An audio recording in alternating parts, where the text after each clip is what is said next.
ಈ ರಾಜ್ಯದ ಸಮಾಜದ ನಾಯಕರಾಗಿ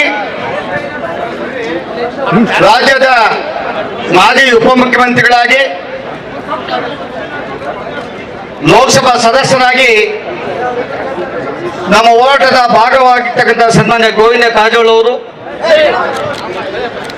ಹಿಂದೆ ಸಮಾಜದ ಹೆಸರಲ್ಲೇ ನಾಯಕರನ್ನಂತ ಹಾಲು ಕೊಡುವರು ನಮ್ಮ ಸಮಾಜದ ಮಧ್ಯೆ ಇದ್ದಾರೆ. ಈ ಭಾಗದ ಸಮಾಜದ ಶಾಸಕ ಆಗಿರ್ತಕ್ಕಂಥ ದುರ್ಯೋಧನ ಐಹೊಳೆ ಇದ್ದಾರೆ. ಮದ್ದೆ ಮಾಡೋರು ಸಿದ್ದು ಸೌದಿರವರು, ಮಾದರ ಚೆನ್ನಯ್ಯ ಸ್ವಾಮೀಜಿಗಳು, ಷಡಕ್ಷರ ಸ್ವಾಮೀಜಿಗಳು, ಅನೇಕ ಸ್ವಾಮೀಜಿಗಳು ನಿಮ್ಮ ಜೊತೆಯಲ್ಲಿ ಭವಿಷ್ಯದ ದಿನಗಳಲ್ಲಿ ಹಗಲಿನ ಹೋರಾಟಕ್ಕೆ ಸಿದ್ಧರಾಗ್ತೀನಿ ಬಂದಿರತಕ್ಕಂಥ ನಮ್ಮ ಸ್ವಾಮೀಜಿಗಳ ಪಾದಗಳಿಗೆ ಹೊಂದಿಸ್ತಾ ಅನೇಕ ಹೋರಾಟಗಾರರನ್ನ ಕಾಲ್ಮುಗ್ದು ಪ್ರಾರ್ಥನೆ ಮಾಡ್ತಾನೆ. ಅನೇಕ ನಾಯಕರಿಗೆ ಮಾತಾಡೋಕೆ ಅವಕಾಶ ಮಾಡಿಕೊಳ್ಳಲಿಲ್ಲ. ಮತ್ತೆ ಮತ್ತೆ 1000 ಸಾರಿ ನಿಮ್ಮ ಕ್ಷಮೆಯನ್ನು ಕೋರ್ತೇನೆ. ಅನೇಕ ಹೋರಾಟಗಾರರು ಮಾತಾಡಬೇಕಾಗಿತ್ತು. ಯಾಕೆ ಒಳ ಮೀಸಲಾತಿ ಈ ದೇಶದಲ್ಲಿ ದಕ್ಷಿಣ ಭಾರತದಲ್ಲಿ ಹೋರಾಟ ಪ್ರಾರಂಭ ಆಯಿತು? 1976ರವರೆಗೂ ಡಾಕ್ಟರ್ BR ಅಂಬೇಡ್ಕರ್ ಕೊಟ್ಟಂತ ಮೀಸಲಾತಿಯ ಬಗ್ಗೆ ಯಾರಿಗೂ ಪ್ರಶ್ನೆ ಇರಲಿಲ್ಲ. ಜನಸಂಖ್ಯೆಗೆ ಅನುಗುಣವಾಗಿ ಡಾಕ್ಟರ್ BR ಅಂಬೇಡ್ಕರ್ ಅವರು ಸಂವಿಧಾನದಲ್ಲಿ 15% ಮೀಸಲಾತಿಯನ್ನು ನೀಡಿದ್ರು. ಈ ದೇಶವನ್ನು ಆಳಿದಂತ ಅನೇಕ ಸರ್ಕಾರಗಳು, ಅನೇಕ ಪಂಚವಾರ್ಷಿಕ ಯೋಜನೆಗಳು, ಮೀಸಲಾತಿಯ ಉದ್ದೇಶ ಈ ದೇಶದ ಶೋಷಿತ ವರ್ಗದವರನ್ನ ಸಮಾಜದ ಮುಖ್ಯವಾಹಿನಿಗೆ ತರಲಿಕ್ಕೆ ವಿಶೇಷವಾದಂತಹ ಮೀಸಲಾತಿ, ವಿಶೇಷವಾದಂತಹ ಯೋಜನೆಗಳು ದೇಶದ ಕೇಂದ್ರ ಸರ್ಕಾರ, ಈ ದೇಶದ ಎಲ್ಲ ರಾಜ್ಯಗಳ ಜವಾಬ್ದಾರಿ ಅಂತೇಳಿ ಡಾಕ್ಟರ್ ಅಂಬೇಡ್ಕರ್ ಅವರು ಸಂವಿಧಾನದಲ್ಲಿ ಅಡಕವನ್ನು ಮಾಡಿದ್ರು. ನಾವ್ಯಾರು ಪ್ರಶ್ನೆ ಮಾಡಲಿಲ್ಲ. ನೀವು ಪಂಚವಾರ್ಷಿಕ ಯೋಜನೆಗಳು ಶೋಷಿತ ವರ್ಗದ ಮೇಲೆ 65-70 ವರ್ಷ ಯಾವುದು ಪ್ರಭಾವ ಬೀರಲಿಲ್ಲ. ಯಾವ ದಲಿತರು ಹೋರಾಟಕ್ಕೆ ಮುಂದೆ ಬರಲಿಲ್ಲ.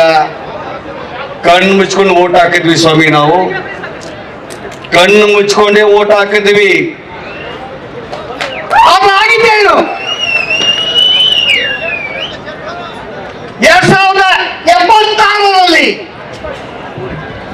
ಯಾವ ಸಂವಿಧಾನ, ಯಾವ್ದು ಡಾಕ್ಟರ್ ಅಂಬೇಡ್ಕರ್ ಅವರು ಅಸ್ಪೃಶ್ಯರಿಗೆ, ಶೋಷಿತರಿಗೆ ಮೀಸಲಾತಿ ಯಾಕೆ? ಮತ್ತೊಂದು ವರ್ಗದ ಜೊತೆಯಲ್ಲಿ ಹೋರಾಟ ಮಾಡಕ್ಕಾಗೋದಿಲ್ಲ, ಕಾಂಪೀಟ್ ಮಾಡಕ್ಕಾಗೋದಿಲ್ಲ, ಅವ್ರ ಜೊತೆಲಿ ಹೆಜ್ಜೆ ಹಾಕಕ್ಕಾಗೋದಿಲ್ಲ, ಸಮಾಜದ ಮಧ್ಯೆ ಈ ಸಮಾಜವನ್ನು ಬಿಡೋದಿಲ್ಲ ಅಂತೇಳಿ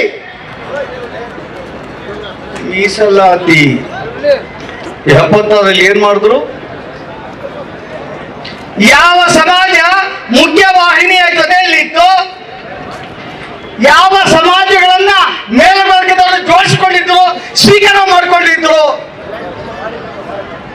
ಯಾವ ಸಮಾಜವನ್ನ ಪ್ರಜ್ಞಾವನ ಅಂತ ಹೇಳಿದ್ದೀವಿ, ಅವರನ್ನ ಮೀಸಲಾತಿಯಲ್ಲಿ ಸೇರಿಸಿದ್ರು. ಅಶೋಕ್ ಅವರೇ,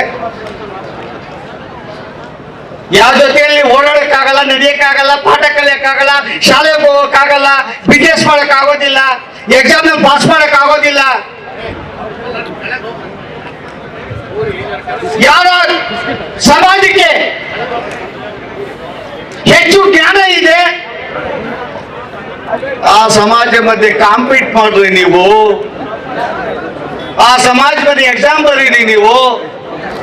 ಆ ಸಮಾಜದ ಮಧ್ಯೆ ರನ್ನಿಂಗ್ ರೇಸ್ ಮಾಡುವೆ, ಆ ಸಮಾಜದ ಮಧ್ಯೆ ಕುಸ್ತಿ ಮಾಡುವೆ.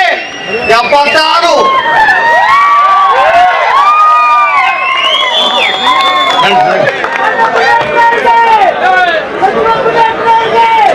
2016 ಎಚ್ ಮುನಿಯಪ್ಪ ಅವರು ರಾಜ್ಯದ ಮಂತ್ರಿಗಳು, ಸಮಾಜದ ಮುಖಂಡರು ಬಂದಿದ್ದಾರೆ. ಮತ್ತೆ ನಮ್ಮ ಮತ್ತೊಬ್ಬ